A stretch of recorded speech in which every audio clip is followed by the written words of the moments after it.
Welcome all my dear students on my YouTube channel physics समझो। आज इस video lecture में क्लास 10 का बहुत ही खूबसूरत चैप्टर लाइट के बारे में हम लेकर आए हैं। आज लाइट के बारे में हम जानेंगे और समझेंगे। मुख्य रूप से आज मेनली आज इस वीडियो लेक्चर में 3 टॉपिक पर बात करेंगे। पहला, लाइट के बारे में जानेंगे, what is light. Second, what are the sources of light, light का क्या क्या सोर्सेज हैं। जो तीसरा पॉइंट है वो पढ़ेंगे हम प्रॉपर्टीज ऑफ लाइट, या उसी को बोलते हैं कैरेक्टरिस्टिक ऑफ लाइट। तो बेसिकली आज इस वीडियो लेक्चर में हम 3 पॉइंट्स पर डिस्कस करेंगे और बाकी जो रिमेनिंग पोर्शन होगा लाइट का वो आने वाले वीडियो लेक्चर में चलते रहेंगे। तो आज चलिए लाइट के बारे में जानते हैं। बेसिकली लाइट के बारे में सब कोई जानता होगा कि लाइट एक ऐसी फॉर्म ऑफ एनर्जी है। लाइट क्या है? Form of energy. जो लाइट है एक तरह की फॉर्म ऑफ एनर्जी है जिसका इस्तेमाल हम लोग use to see various object,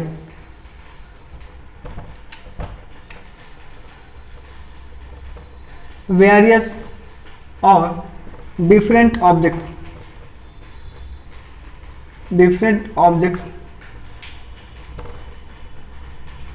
in this universe।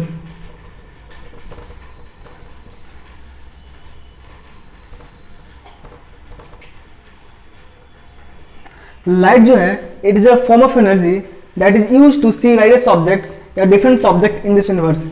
इस यूनिवर्स में किसी चीज़ को अगर देखना है, आप हमको देख रहे हैं, हम आपको देख रहे हैं, ये बेसिकली किसकी वजह से देख रहे हैं? तो बेसिकली हम लाइट की वजह से ही ये सारी चीज़ को देख पा रहे हैं। लाइट नहीं होता तो हम चीज़ों को, जो चीज़ हम ऑब्जेक्ट्स को हम देख नहीं पाते।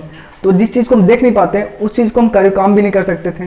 तो लाइट बहुत ही इंपॉर्टेंट है जीवन में कोई काम करने के लिए। जब तक लाइट नहीं आएगा तब तक काम नहीं करेंगे। तो लाइट को अगर एग्जैक्ट पूछा जाए कि लाइट व्हाट इज लाइट, तो लाइट एक फॉर्म ऑफ एनर्जी है that is use to see various object या different object in this universe. Universe में किसी चीज़ को देखना है तो लाइट की जरूरत पड़ेगी। Without light you can't see any object.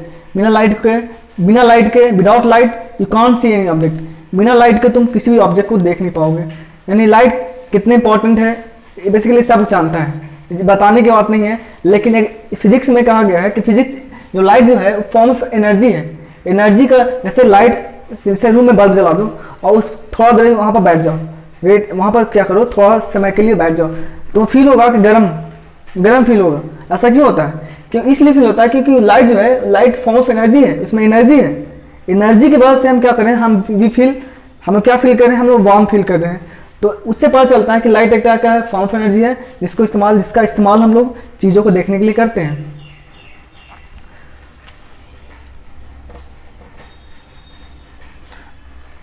अब बात करते हैं सोर्सेज ऑफ लाइट। लाइट का क्या क्या सोर्स है, यानी सोर्स क्या कहने का मतलब कि लाइट कहाँ से इमिट्स हो रहा है। जो ऑब्जेक्ट लाइट को इमिट करता है उसको हम सोर्स ऑफ लाइट कहते हैं। यानी जो जहाँ से लाइट आ रहा है, यानी जो लाइट इमिट कर रहा है, जो लाइट को निकाल रहा है, जो लाइट दे रहा है, उसको हम बोलते हैं सोर्सेज ऑफ लाइट। तो बेस सोर्सेज ऑफ लाइट के बारे में पढ़ते हैं।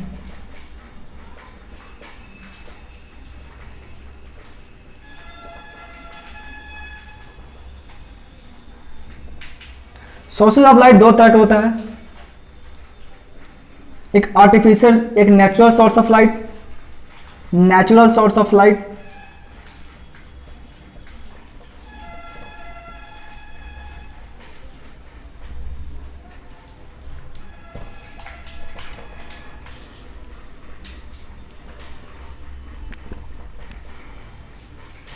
एक आर्टिफिशियल सोर्स ऑफ लाइट।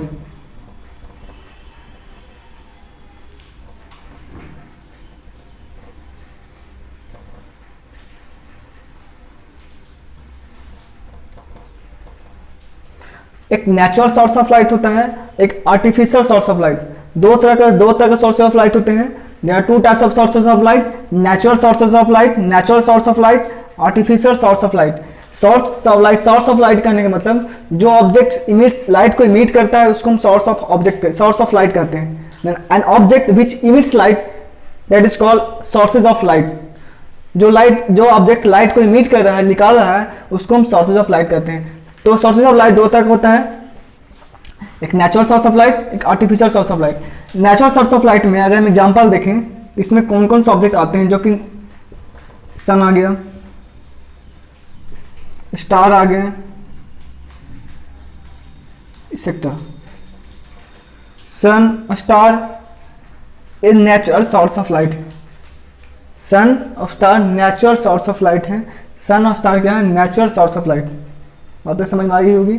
इसलिए क्योंकि इसमें इस सन जो है बिना ह्यूमन इंटरेक्शन, बिना ह्यूमन का इसमें इन्वॉल्व, किसी तरह का ह्यूमन इन्वॉल्वमेंट नहीं है इसमें। इस जो सन लाइट इमिट कर रहा है, तो इसमें कोई मानव का इसमें हस्तक्षेप नहीं है, मानव इसमें कुछ नहीं कर सकता है। और एक होता है artificial source of light. Artificial source of light में क्या क्या ऑब्जेक्ट आते, कौन कौन से ऑब्जेक्ट आते हैं जो कि आर्टिफिशियल सोर्स ऑफ लाइट हो, जैसे टॉर्च,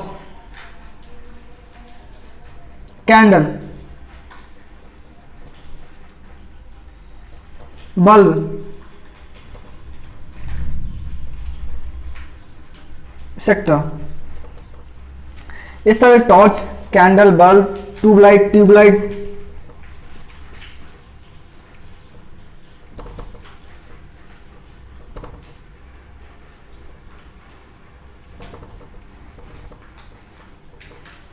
ये सब जो है आर्टिफिशियल सोर्स ऑफ लाइट है। नेचुरल सोर्स ऑफ लाइट में सन आते हैं, सन स्टार आते हैं। आर्टिफिशियल सोर्स ऑफ लाइट में टॉर्च, कैंडल, बल्ब, ट्यूबलाइट और भी कुछ और भी आते हैं, एक्सेट्रा। तो हम अभी लाइट के बारे में पढ़ रहे हैं। लाइट का क्या क्या सोर्सेज हैं। लाइट के दो सोर्सेज हैं, natural source of light, artificial source of light. Natural source of light में सन आते हैं, स्टार आते हैं, etcetera. Artificial source of light में torch, candle, bulb, tubelight, etcetera.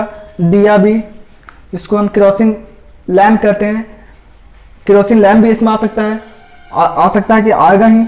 Torch भी, कैंडल भी, बल्ब भी, ह्यूमन ट्यूबलाइट भी, एक्सेट्रा। क्योंकि इसलिए इसको आर्टिफिशियल सोर्स ऑफ लाइट कहा गया है, क्योंकि इसमें मानव का इन्वॉल्वमेंट, मानव इसमें इन्वॉल्व है। टॉर्च किसने बनाया, मानव ने। कैंडल किसने बनाया, ह्यूमन ने। बल्ब किसने बनाया, ह्यूमन ने। ट्यूबलाइट किसने बनाया, ह्यूमन ने। तो चूंकि इस सारी चीज़ को, इस सारे सोर्स ऑफ लाइट को ह्यूमन ने बनाया, ह्यूमन ने बनाया, इसलिए इसको आर्टिफिशियल सोर्स ऑफ लाइट कहते हैं, या मैनमेड सोर्स ऑफ लाइट। इसी को बोल दो manmade source of light, manmade source of light.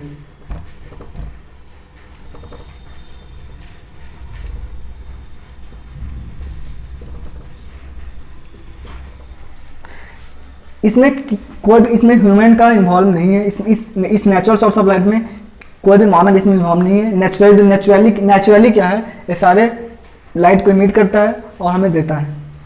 तो सोर्स ऑफ लाइट क्या कहेगा, अगर तुमसे पूछे, कोई डिफाइन करने के लिए बोले कि what is the sources of light, N object which emits light, जो ऑब्जेक्ट लाइट को इमिट करता है उसको हम सोर्सेज ऑफ लाइट कहते हैं।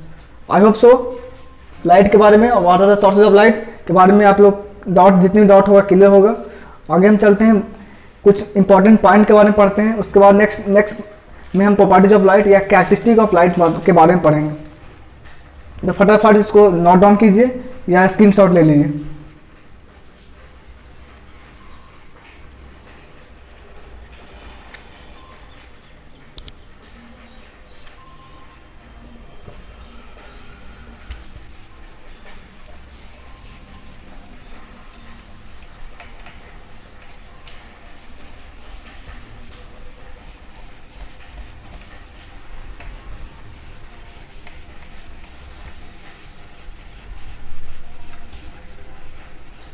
नॉट वरी, ये सारी चीज़ का पीडीएफ भी अवेलेबल करवाया जाएगा। ये सारे का हैंड रिटन पीडीएफ आपको प्रोवाइड किया जाएगा। डोंट वरी, दिक्कत नहीं है, टेंशन लेने की बात नहीं है। नहीं भी उसको उतारिएगा, लेकिन रफ में एज रफ उसको उतार सकते हैं। एज हम हैंड रिटन नोट्स को प्रोवाइड करवा देंगे हम। लाइट के बारे के बाद हम पढ़ते हैं रे। रे क्या होता है, व्हाट इज रे। तो रे कहने का मतलब है कि लाइट जो है, जब सोर्स ऑफ लाइट से जब आती है, एक स्टेट पाथ पर आती है।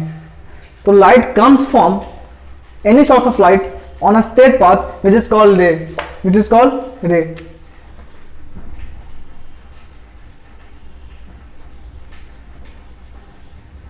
Light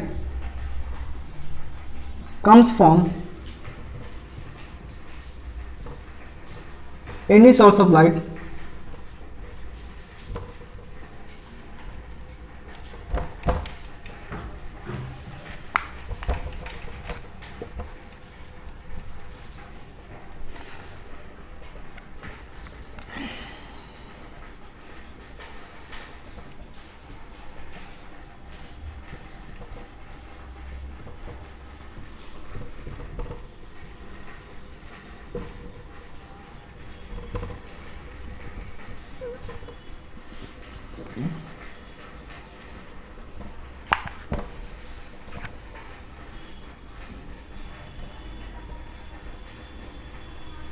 this is called ray. यानी light comes from any source of light on a straight path, this is called ray. जब लाइट किसी भी सोर्स ऑफ लाइट से ऑन अ स्ट्रेट पाथ पर जब आती है उसको हम बोलते हैं रे। उस चीज को क्या कहते हैं? उस चीज को हम रे कहते हैं, रे। और एक नोट पॉइंट लिखकर, एक बहुत इंपॉर्टेंट पॉइंट है जो कि नोट करने लायक है, उसको आप लोग नोट कर लीजिए। नोट पॉइंट है कि किसी भी सोर्स ऑफ लाइट से, बात ध्यान सुनिएगा, किसी भी सोर्स ऑफ लाइट से सिंगल रे नहीं आ सकती है। किसी भी सोर्स ऑफ लाइट से सिंगल रे नहीं आ सकती है।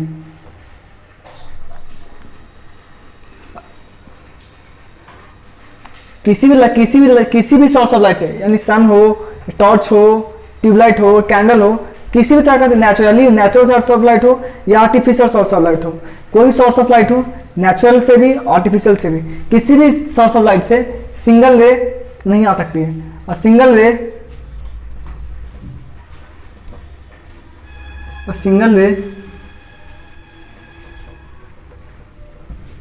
Does not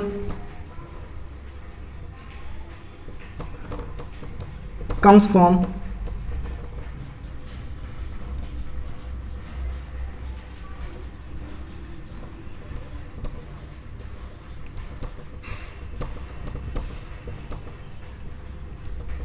a single ray does not comes from any source of light. This is the most important point. This is most important point. BBI competitive level से बहुत important है। कहने का मतलब कि किसी भी सोर्स ऑफ लाइट से सिंगल रे नहीं आ सकता है।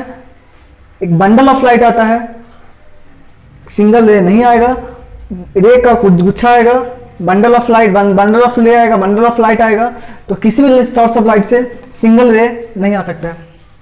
ये बहुत ही खूबसूरत सा पॉइंट है, इसे क्या कर लीजिए, नोट, आप लोग कॉपी में नोट डाउन कर लीजिए, बहुत इंपॉर्टेंट पॉइंट है। सिंगल रे does not comes from any source of light. तो रे के बारे में जाने होंगे कि जिस light comes from any source of light on straight path, this is called ray. जब लाइट किसी भी सोर्स से आती है ऑन स्ट्रेट पाथ पर तो उसको रे कहते हैं। किसी भी सोर्स ऑफ लाइट से सिंगल रे आइसोलेट नहीं हो सकता है। हमेशा वो क्या हो, बंडल में ही एक कॉम्बिनेशन ऑफ रे, या कहने का मतलब बंडल ऑफ लाइट आएगा। कभी सिंगल रे किसी भी सोर्स ऑफ लाइट से आइसोलेट नहीं होगा। इसको जल्दी से नोट कीजिए, आगे बढ़ते हैं।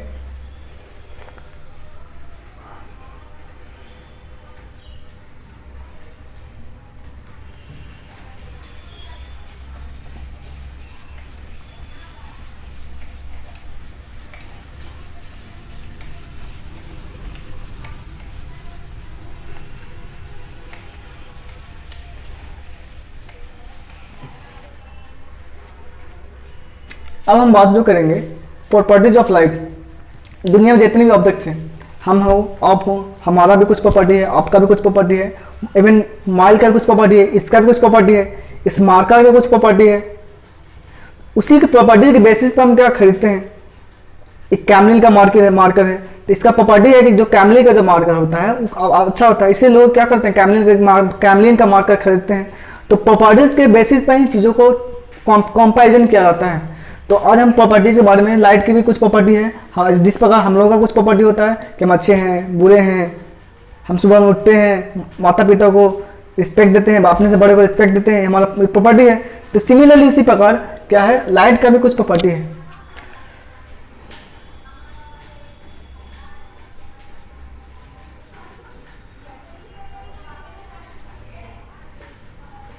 प्रॉपर्टीज कहिए या कैरेक्टरिस्टिक बोलिए। कई बुक में प्रॉपर्टीज मिलेगा, कई बुक में कैरेक्टरिस्टिक मिलेगा।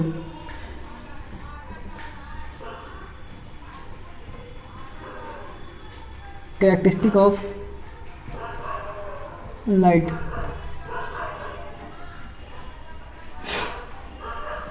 पहला प्रॉपर्टी ऑफ लाइट कि लाइट को किसी प्रकार का मीडियम का जरूरत नहीं होता। लाइट को किसी प्रकार का मीडियम का जरूरत नहीं होता। It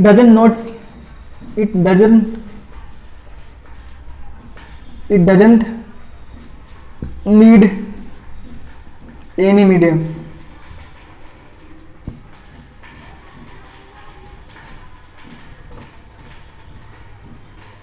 for its propagation.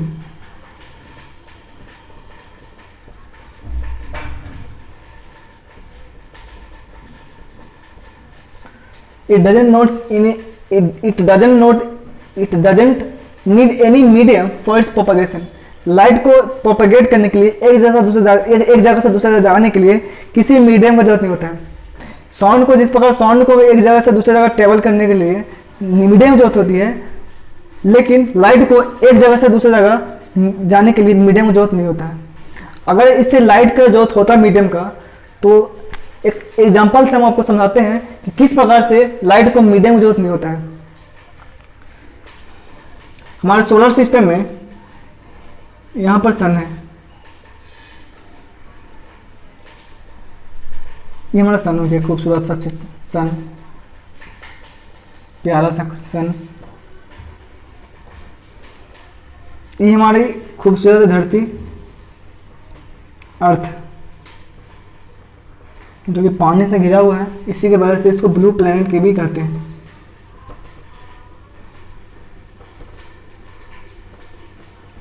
most of the part of the earth that is covered by water, that's why earth is also called blue planet। उसी की वजह से अर्थ को ब्लू प्लैनेट के नाम से भी जाना जाता है। तो सन जो है एक हेवनली बॉडी है, अर्थ भी एक हेवनली बॉडी है। जब सन से जब रे निकलती है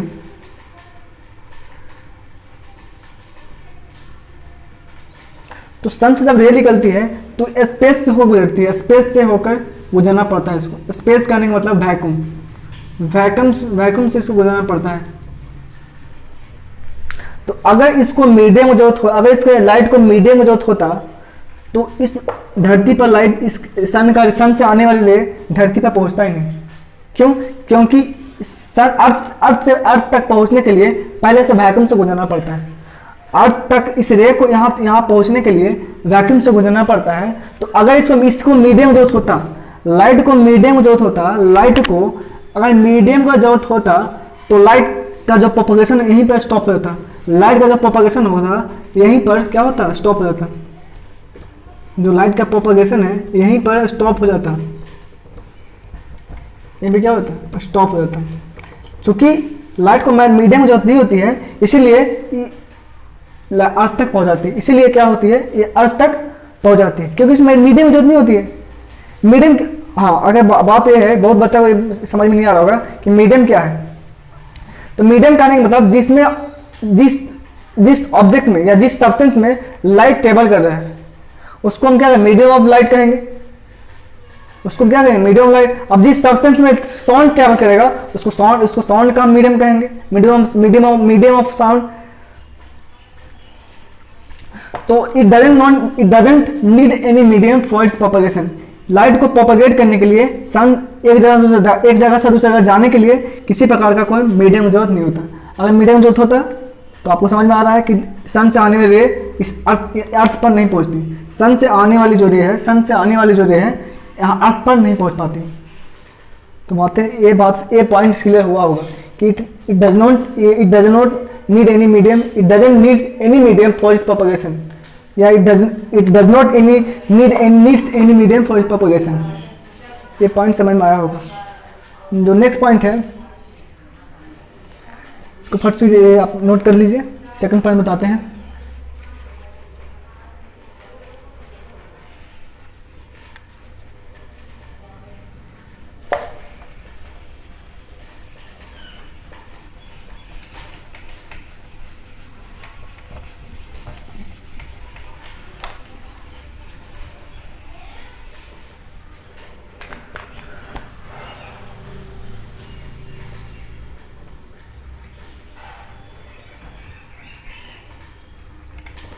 अब जब लाइट प्रोपगेट करती है एक जगह दूसरी जगह जाने के लिए, जैसे हम लोग जब ट्रेवल करते हैं एक जगह दूसरी जगह जाने के लिए, तो या तो बाइक से जाते हैं, कोई मीन्स ऑफ ट्रांसपोर्ट से जाते हैं, तो उसका कुछ स्पीड होता है ना। उसी प्रकार लाइट जब एक जगह से दूसरी जगह जा रहा है, moves from one place to travel from one place to another place, if light travels from one place to another place, तो कुछ ना कुछ स्पीड के साथ कुछ ना कुछ स्पीड के साथ तो जा रहा होगा, कुछ ना कुछ उसका स्पीड तो होगा ही। तो लाइट का क्या स्पीड है? तो जो स्पीड ऑफ लाइट होता है, the speed of light different medium में लाइट का स्पीड डिफरेंट होता है। लाइट का, चूंकि एयर में मॉलिक्यूल्स कुछ होते हैं, एयर में मॉलिक्यूल्स का जो अरेंजमेंट है कुछ है, सॉलिड में मॉलिक्यूल्स का कॉम्बिनेशन कुछ और है, गैसेस में मॉलिक्यूल्स का कॉम्बिनेशन अरेंजमेंट कुछ और है, तो उसके बेसिस पर लाइट का स्पीड कम जाता है, उसके बेसिस पर लाइट का स्पीड कम जाता है। तो जो स्पीड ऑफ लाइट होता है, speed of light in air in vacuum is 3 × 10⁸ metre per second. जो वैक्यूम में जो लाइट का जो स्पीड होता है वो 3 × 10⁸ मीटर पर सेकेंड होता है, लेकिन एग्जैक्ट नहीं है। जो exact speed of light in vacuum है, जो एग्जैक्ट स्पीड ऑफ लाइट है, एग्जैक्ट इस पॉइंट को बहुत इंपॉर्टेंट है, इस पर गौर कीजिएगा। जो एग्जैक्ट स्पीड ऑफ लाइट है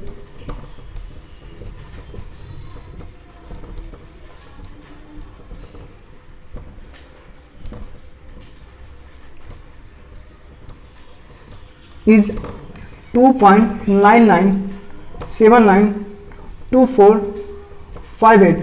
इस यहाँ पर जगह नहीं है।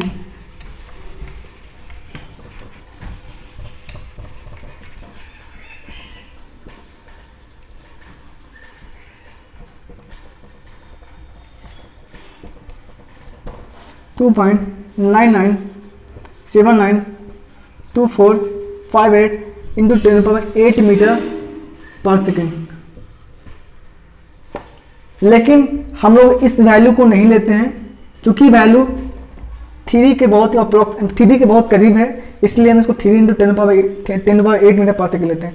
क्योंकि ये जो पूरा वैल्यू है वो 3 के नज़दीक में है, इसलिए इतना वैल्यू ना लेकर हम इसको डायरेक्टली हम क्या कर लिए हैं, 3 ले लिए, ताकि न्यूमेरिकल में ज़्यादा डिफिकल्टी फेस ना कर पड़े। न्यूमेरिकल में डिफिकल्टी फेस करना पड़ता है अगर ये वैल्यू को रखते हैं, तो थोड़ा सा हल्का डिफिकल्टी आता न्यूमेरिकल जब सॉल्व करते तब। लेकिन चूंकि 3 के बहुत करीब है, तो उसको 3 जो कर देंगे तो कोई भी ज़्यादा इफेक्ट नहीं होगा। तो जो एक्जैक्ट, लेकिन जानना चाहिए कि लाइट का जो एग्जैक्ट स्पीड क्या है, तो 2.99792458 इंटू 10⁸ मीटर पर सेकेंड है। लेकिन क्या होता है ना कि जो एयर में जो होता है, in air speed of light, जो एयर में होता है speed of light in air, speed of light जो कि इन वैक्यूम में है, वही स्पीड ऑफ लाइट एयर में है 10⁸ मीटर पर सेकेंड। लेकिन बात तब यहाँ पे तो एक हमारे दिमाग में एक क्वेश्चन आ रहा होगा कि चूंकि वैक्यूम में किसी प्रकार का कोई भी ऑब्जेक्ट नहीं है, मॉलिक्यूल्स नहीं है, कोई गैसेस नहीं है, तो हाँ ठीक है 10⁸ मीटर पर सेकेंड इतना स्पीड ऑफ लाइट है। लेकिन जैसी एयर में घुसेगी, तो एयर में कुछ डस्ट पार्टिकल्स भी हैं, गैसेस भी हैं, जो कि इस लाइट के स्पीड को क्या करेंगे, रुकावट डाल देगा, यानी स्पीड ऑफ लाइट को क्या कर देगा, रिड्यूस कर देगा, कम कर देगा, डिक्रीज कर देगा। लेकिन फिर भी हम इतना क्यों लेते हैं, जितना वैक्यूम में लेते हैं उतना ही एयर में लेते हैं। तो होता ही क्या है, जब लाइट जब वैक्यूम से एयर में जब आती है, तो लाइट का स्पीड तो कमता ही है, तो सबको जानता है लाइट का स्पीड तो कमना ही है, क्योंकि वैक्यूम में कुछ नहीं है, वैक्यूम खाली है, वहाँ पर कुछ नहीं है। लेकिन जैसे लाइट एयर में आती है, तो होता क्या, वहाँ पर due to presence of dust molecules, dust particles, molecules, water droplets, so many gases, कई गैसेज वहाँ पर प्रेजेंट है। उसकी वजह से क्या होता है, लाइट के स्पीड को क्या करता है, कम करता है, लेकिन बहुत स्लाइटली कम करता है, हल्का कम करता है। इसलिए जो वैक्यूम में स्पीड है, जो वैक्यूम में लाइट का जो स्पीड है, वही स्पीड हम क्या कर लेते हैं, एयर में भी ले लेते हैं, 3 × 10⁸ metre per second. Speed of light in air और वैक्यूम क्या होता है, दोनों सेम ही होता है। तो लिख सकते हैं the speed of light in air और यहाँ वैक्यूम, और एयर और vacuum is 10⁸ metre per second, यानी एयर में और वैक्यूम में स्पीड ऑफ लाइट सेम ही होता है। लेकिन हम समझाने के लिए आपको अलग इसको लिखे थे, लेकिन वैक्यूम में और एयर में लाइट का स्पीड 3 × 10⁸ मीटर पर सेकेंड होता है। हल्का कमता है लेकिन स्लाइटली कमता है, क्योंकि उसको नेगलेक्ट कर दोगे तो कोई दिक्कत नहीं है, अगर नेगलेक्ट उसको कर भी दीजिएगा तो कोई दिक्कत नहीं है। तो अब हमारा सेकंड पॉइंट है, इसी पॉइंट में और है, पहले इतना इसको नोट कर लीजिए। इसी सेकंड पॉइंट में कुछ और पॉइंट है। ये तो बात है कि एयर में और वैक्यूम में एयर में speed of light 3 × 10⁸ metre per second है, लेकिन वाटर में क्या होगा, ग्लास में क्या होगा? भाई ग्लास में भी तो लाइट का जब ग्लास में पड़ेगी तो उस केस में स्पीड ऑफ लाइट क्या होगा ग्लास का, उसको भी हम जानेंगे अभी।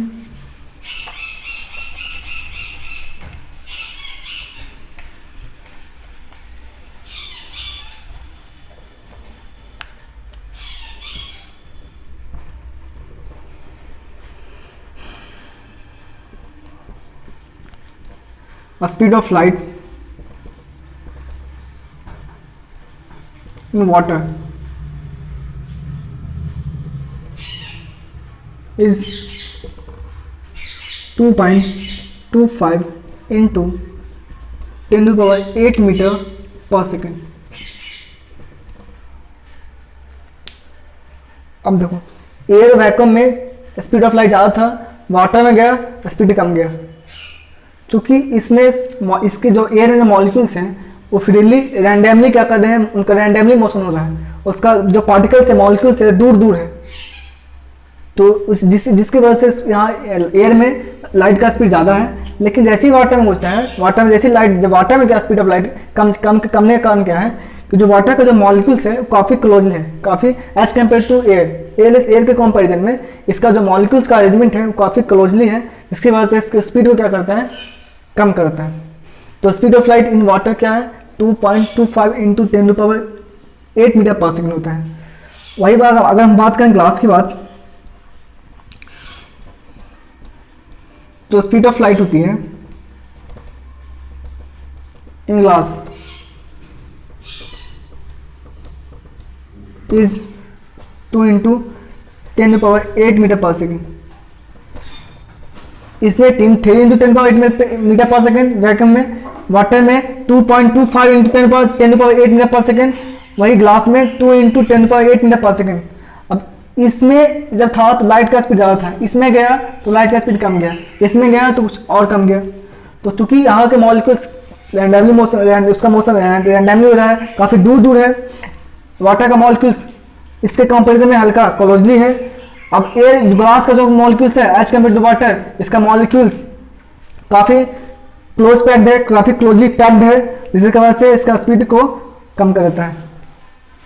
तो इस एयर में, वैक्यूम में, वाटर में, ग्लास में का स्पीड का लाइट ये सब होता है। लाइट का जो स्पीड होता है वैक्यूम में ये 3 × 10⁸ मीटर पर सेकेंड होता है। लाइट का स्पीड वाटर में 2.25 × 10⁸ मीटर पर सेकेंड होता है। Speed of light in glass में क्या होता है, 2 × 10⁸ मीटर पर सेकेंड।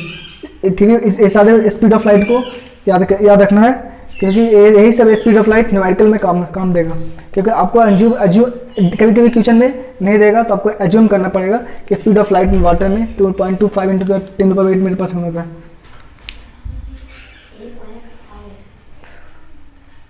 फटाफट इसको नोट डाउन कीजिए या स्क्रीनशॉट मार लिए, आगे पॉइंट को बताते हैं।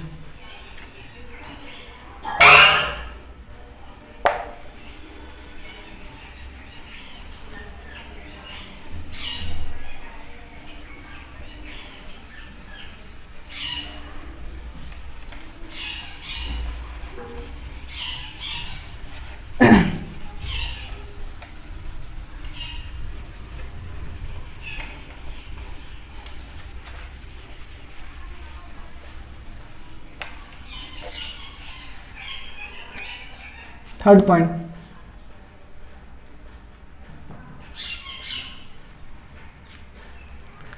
हाँ एक चीज को बताना है तो जो स्पीड ऑफ लाइट जो होता है अकॉर्डिंग टू साइंटिफिक रिसर्च के अकॉर्डिंग, जो मॉडर्न साइंटिफिक रिसर्च के अकॉर्डिंग, लाइट इतनी ट्रैवल फास्ट करती है कि इस यूनिवर्स में कोई भी ऑब्जेक्ट ऐसे ट्रैवल नहीं कर पाता है, इतने स्पीड से ट्रैवल कर पाता है। यानी इस यूनिवर्स में कोई भी ऐसा ऑब्जेक्ट नहीं है जो कि लाइट के जैसा स्पीड की तरह ट्रैवल करे।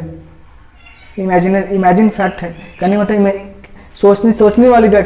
सोचने वाली चीज़ है कि लाइट का स्पीड इतना ज़्यादा है, दुनिया में कोई भी ऐसा चीज़ नहीं है जिसके इसके स्पीड से कम उसका स्पीड ज़्यादा हो।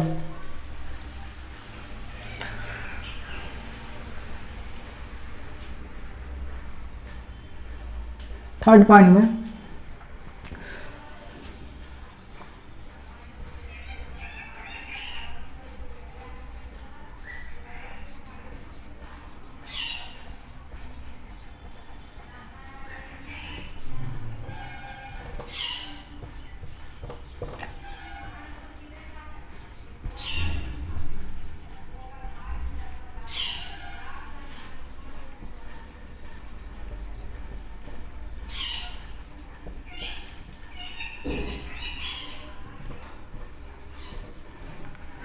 Frequency of light remain same in all medium.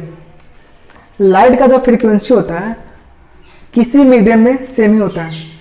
वो लाइट चाहे वो वाटर में ट्रैवल करे, लाइट चाहे एयर में ट्रैवल करे, लाइट चाहे ग्लास में ट्रैवल करे, उसकी फ्रीक्वेंसी होगी वो सेम ही होगी। फ्रीक्वेंसी करने का मतलब दैट इज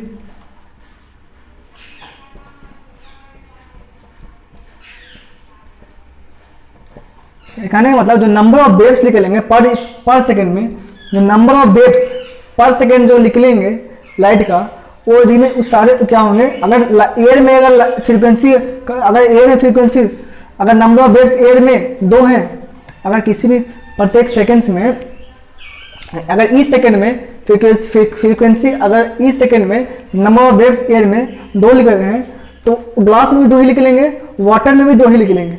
कहने का जो लाइट का क्यों हो रहा है, तो इस प्रॉपर्टी की वजह से हो रहा है कि जो लाइट की जो फ्रीक्वेंसी है वो सारे मीडियम में सेम ही होता है। अब लाइट चाहे वो ट्रैवल करे एयर में, वाटर में, ग्लास में, कोई भी, यानी कहने का मतलब है कि जो लाइट का जो फ्रीक्वेंसी है वो रिमेन सेम ही होगा ऑल मीडियम में।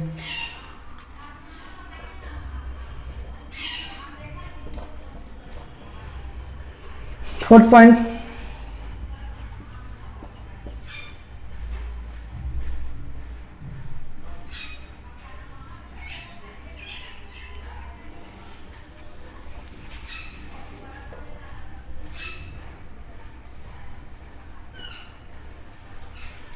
फोर्थ पॉइंट में है कि जब लाइट एक मीडियम से दूसरे मीडियम में जाएगा, जब लाइट एक मीडियम से दूसरे मीडियम जब ट्रेवल करती है, यानी लाइट जब एयर से ग्लास में जाए, ग्लास से वाटर में जाए, उस केस में क्या होता है, लाइट का स्पीड जो होता है वो कम हो जाता है।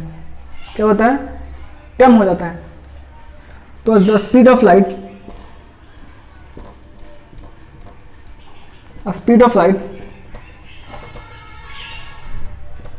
changes when it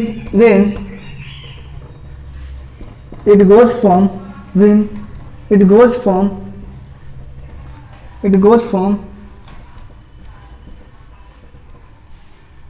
one medium to another medium।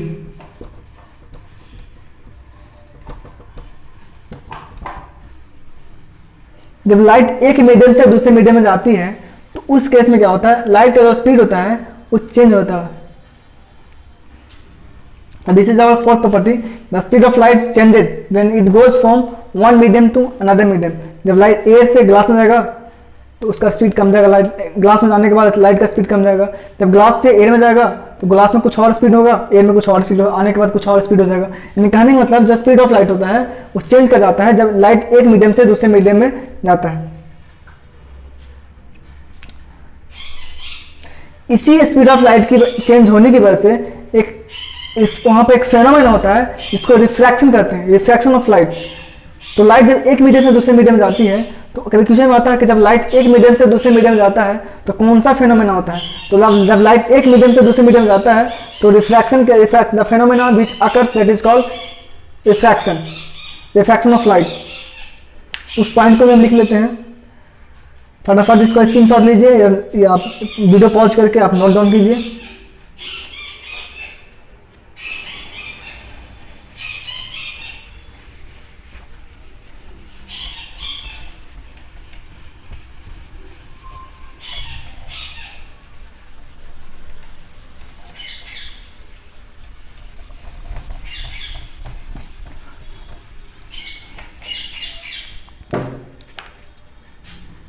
और 5th point,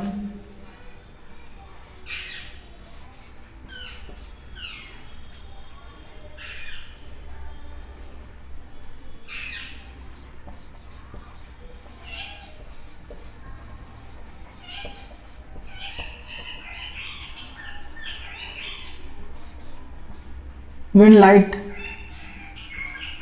travels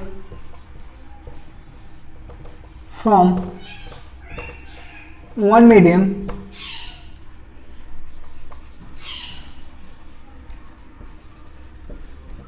to another medium,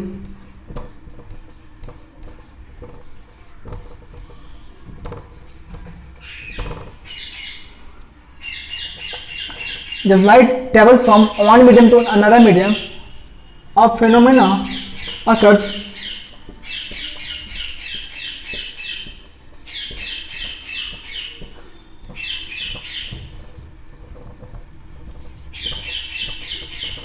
is called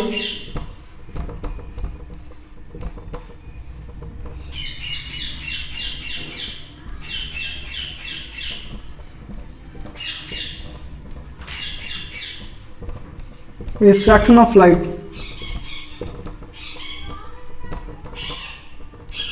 जब लाइट एक मीडियम से दूसरे मीडियम जब लाइट एक मीडियम से दूसरे मीडियम में जाता है तो जाने के बाद एक फेनोमेना होता है, उस फेनोमेना को क्या कहते हैं, reflection of light. Reflection of light में बेसिकली होता है क्या, आगे आगे आने वाले वीडियो लेक्चर में हम रिफ्लेक्शन के बारे में डिटेल में पढ़ेंगे, लेकिन ओवरव्यू के अकॉर्डिंग हम अभी बताते हैं कि रिफ्लेक्शन ऑफ लाइट क्या होता है। जब लाइट एक मीडियम से दूसरे मीडियम में जाती है, यानी लाइट जब यहाँ पर हमारा, अगर मान लीजिए ये हमारा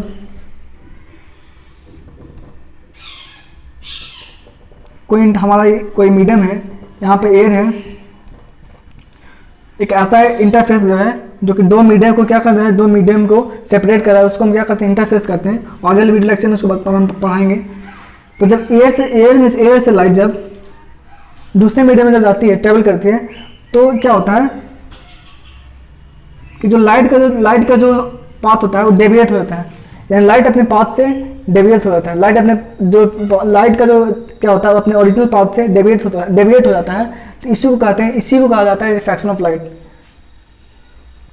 तो आगे आने वाले वीडियो लेक्चर में हम इसके बारे में डिटेल में पढ़ेंगे, लेकिन अभी इस प्रॉपर्टी को इतना जानते हैं कि जब लाइट एक मीडियम से दूसरे मीडियम में जाता है तो एक फेनोमेना होता है, उस फेनोमेना को क्या कहते हैं, रिफ्रैक्शन ऑफ लाइट होता है। रिफ्रैक्शन ऑफ लाइट में क्या होता है, लाइट का बेंडिंग हो जाता है, यानी लाइट अब अपने ओरिजिनल पाथ से ना जाकर कुछ हट कर यानी अपने दूसरे पाथ पर से गुजरती है, उसी को रिफ्रैक्शन, यानी कहने इसमें क्या होता है, बेंडिंग ऑफ लाइट होता है, लाइट का बेंडिंग होता है। और बेंडिंग कैसे होता है वो आगे आने वाले वीडियो लेक्चर में हम पढ़ेंगे। तो जो 5th पॉइंट है, व्हेन लाइट गोज फ्रॉम या travels from one medium to another medium, a phenomena occurs which is called refraction of light. उसको हम क्या कहते हैं, रिफ्रैक्शन ऑफ लाइट कहते हैं। एक फेनोमेना और होता है, जब लाइट किसी भी पॉलिश सरफेस पर जब स्ट्राइक करती है या फॉल करती है तो एक रिफ्लेक्शन क्या होता है, रिफ्लेक्शन एक फेनोमेना होता है, उसको रिफ्लेक्शन कहते हैं, रिफ्लेक्शन ऑफ लाइट। यानी सेम मीडियम से आएगा लाइट और उसी मीडियम में वापस चल जाएगा, उसी को रिफ्लेक्शन ऑफ लाइट कहते हैं। यानी वहाँ बाउंसिंग बैक ऑफ लाइट होता है। यानी कहने मतलब एक 6 पॉइंट हमारा हो सकता है।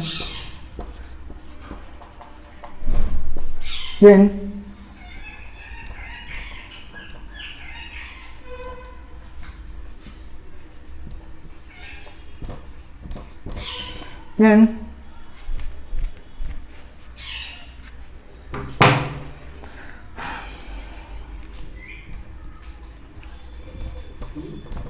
travels from सॉरी,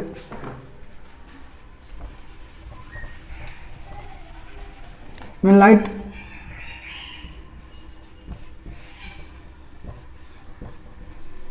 मार्कर की कमी है, when light falls on any polished surface,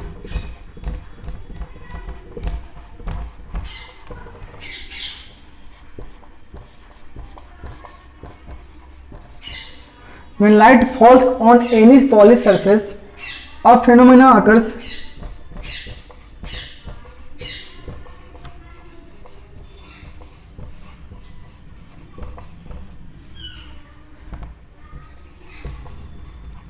which is called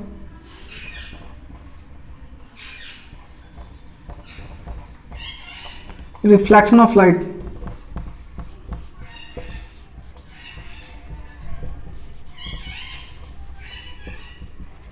reflection क्या होती है आगे वाला वीडियो लेक्चर में हम पढ़ेंगे, लेकिन अभी इतना जान लीजिए कि जब लाइट किसी स्मूथ किसी पॉलिश सरफेस पर जब स्ट्राइक करती है या फॉल करती है तो एक फेनोमेना होता है, उसको रिफ्लेक्शन ऑफ लाइट कहते हैं। रिफ्लेक्शन ऑफ लाइट में क्या होता है कि अगर मान लीजिए